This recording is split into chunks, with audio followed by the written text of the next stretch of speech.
Où Dieu a-t-il planté le jardin d'Éden? Alors certains me diront toutes sortes de lieux géographiques.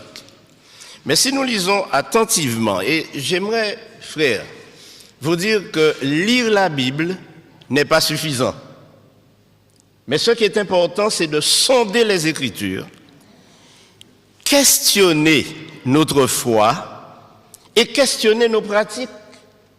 Il y a plein de choses que nous faisons dans l'Église adventiste, que nous faisons par routine, sans nous poser de questions. Et il y a plein de choses que nous disons sans même raisonner ce que nous disons. Mais j'aimerais vous inviter à lire en Genèse chapitre 2 pour découvrir que le jardin d'Éden était en Afrique centrale.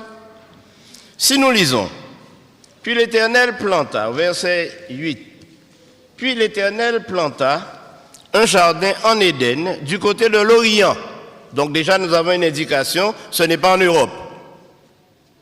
Ce n'est pas aux États-Unis qui est une terre vierge et déserte et dont la prophétie nous dit qu'elle va servir à boire le fleuve de persécution lancé contre ceux qui ont fui l'Europe.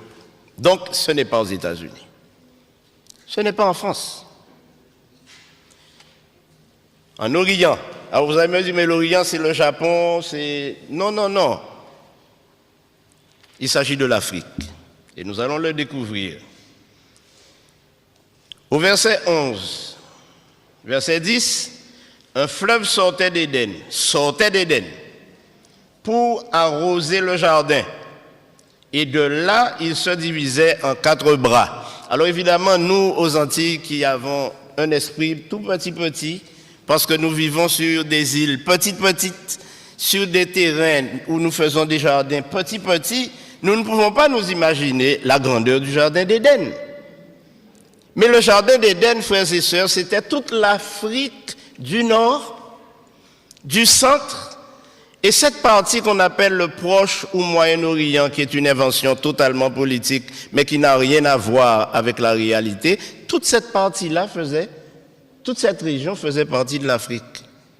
Et même sous le contrôle de l'Égypte, dont on ne parle pas beaucoup. Alors,